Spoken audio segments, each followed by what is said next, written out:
And mga lods, meron tayong in order sa Shopee na tester. Tingnan natin kung magandang klaseng tester ba ito. So, testing natin. Aning, no? So, Aning yung brand. So, sulit na din sa price. Tignan natin. Ayan, no? Aning high precision multimeter. So, meron siyang AC-DC current, then diode, capacitance, hertz, battery, AC-DC voltage, resistance, on and off beep. Ito yung high frequency emitter or yung itong butas na to sa transistor na diode. And then NCB. So, ayan, unbox natin. Yun ang laki. Ang laki niya, akala ko maliit. So, laki. Ang laki niya. Laki din ng LCD niya. So, ayan kulang-kulang 7.5 inches. So, ayan, 7.5 inches. And then 3.5 inches. Laki. Yun lang, wala siyang battery kasama.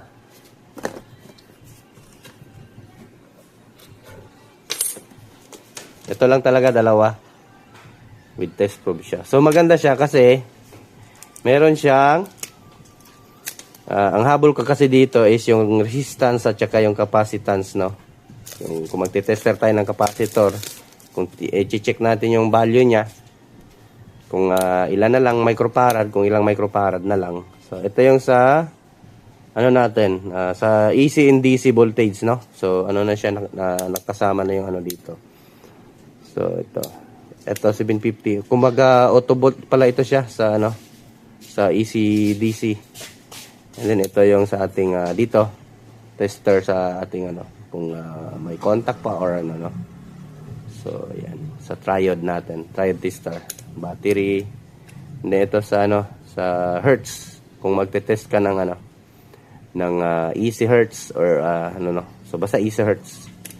And then, ito is sa ating ampere. So, dito lang yung maglalagay sa yung test probe. And then, ito sa ating sa ating capacitance.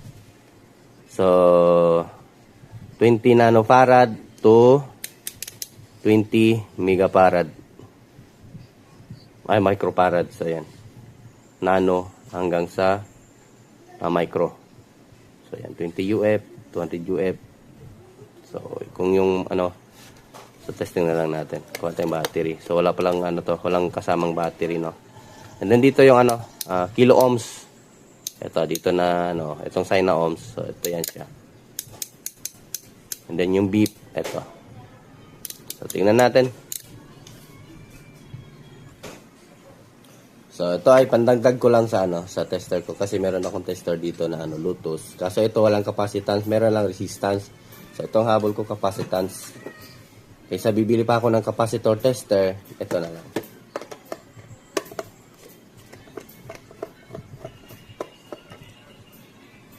So, battery pala nito ay mas maganda sana ito kung ginawa nilang rechargeable.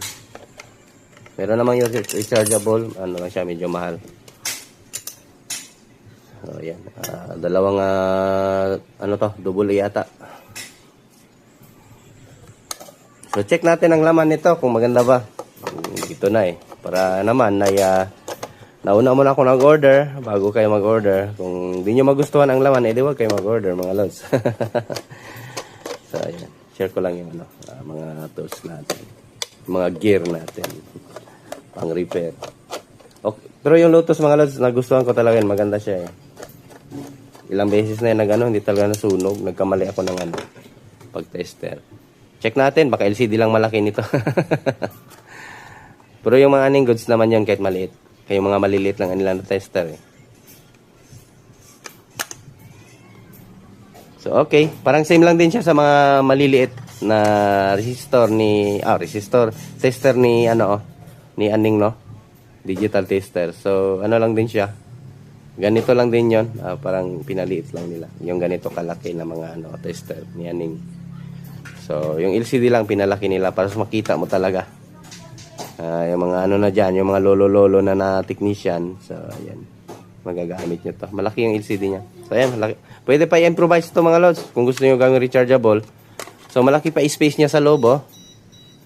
Pwede nyo pa gawing ano. Lagyan ng battery dito sa loob. And then, sige, i-demo ko na lang din to. Gawin natin tong rechargeable. So, meron tayong ano dito. Yung charging module ng 3.7 volt na battery. And then, yung ating jack or Type-C na charger. Meron tayo dito. So, ayun. I-continue na lang natin ang video paggawa, no? So, para isang upload lang. Para may idea din kayo kung paano gumawa ng rechargeable na tester. So, ayan. Continue na lang tayo.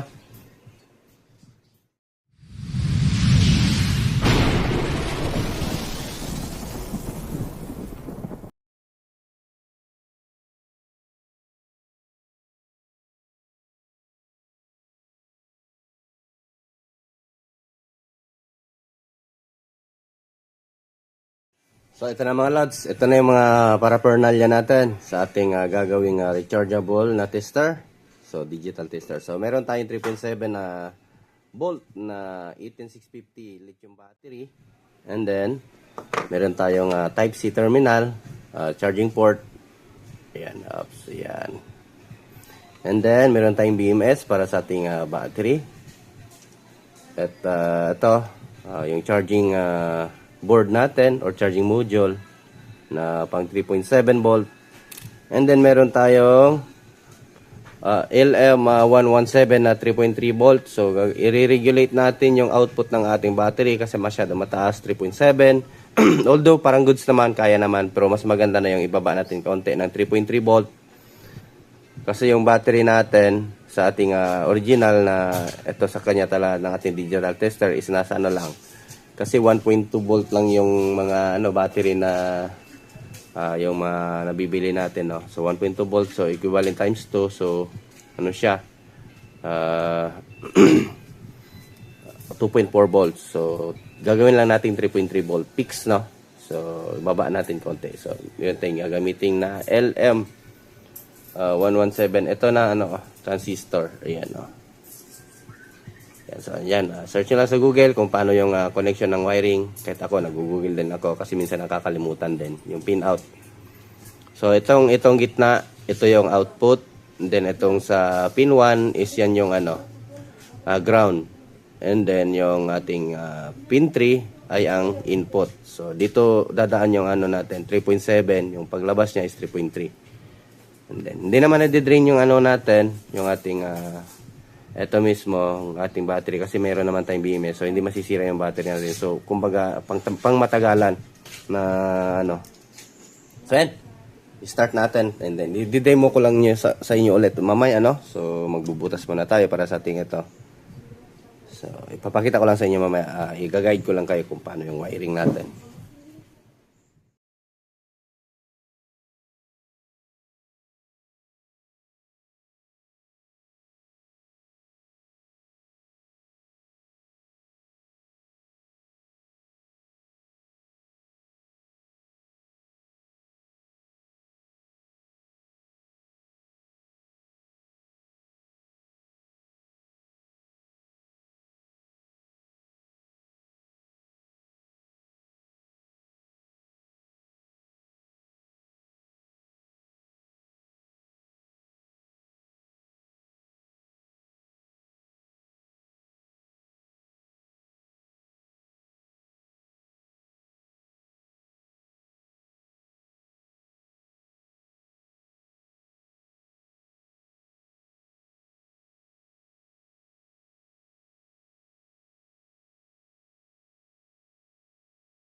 So ay mga lods, natapos na natin. So ayan, at nalagyan ko na din ng ilaw. Hindi ko na naisama sa pag-video natin kasi naisip ko, nung pag-check ko wala pala itong ilaw.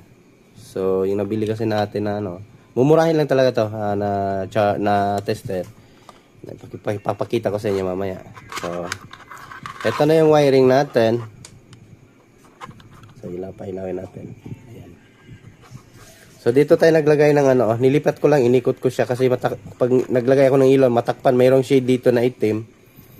So ganyan lang yung pag-wiring ko.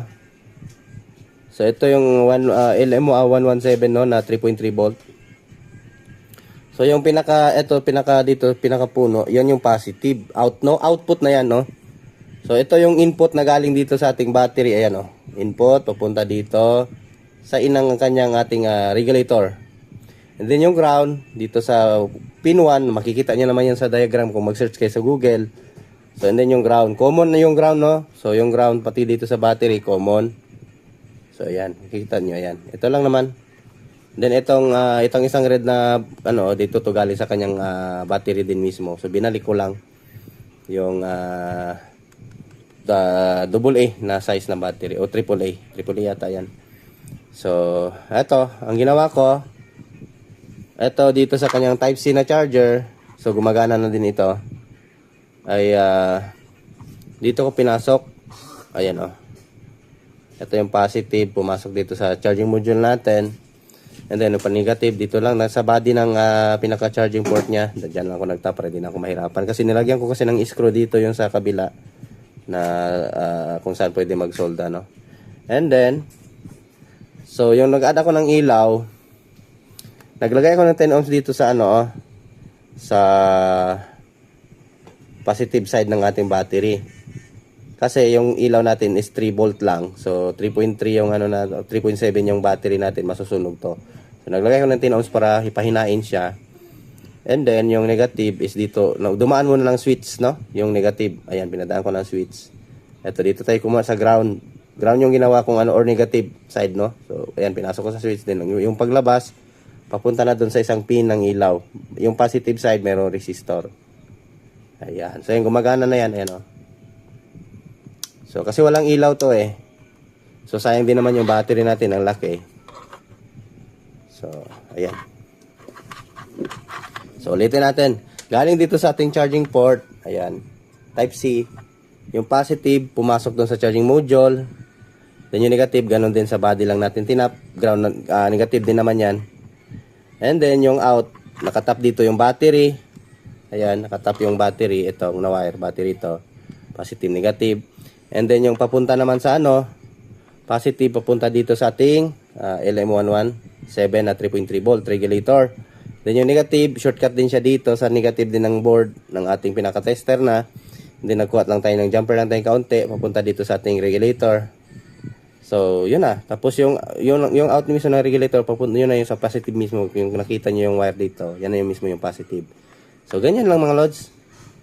So, working na siya. Mimili pa ng charger. So, ilagay ko lang yung mga mga lods, yung link ng ating mga ginamit na materials para sa paggawa ng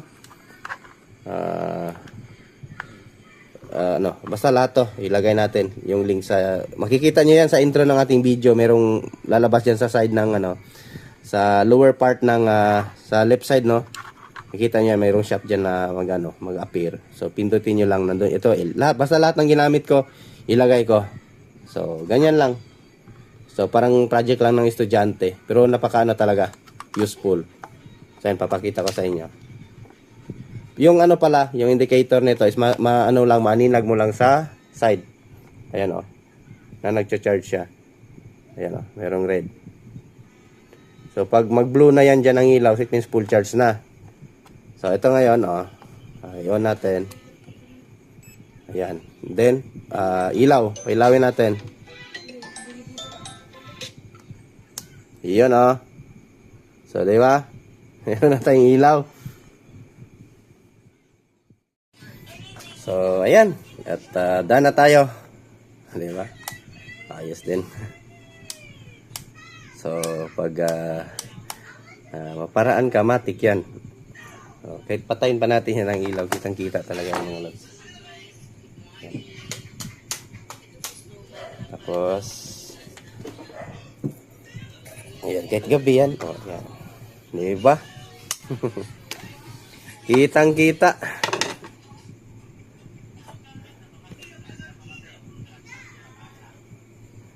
So, meron na tayong ano, rechargeable na tester.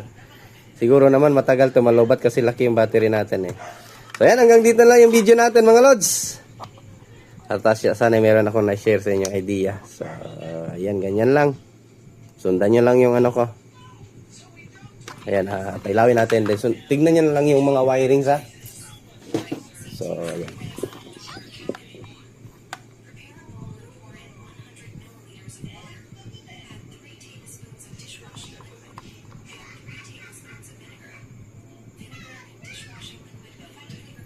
Yan, thanks for watching mga lods.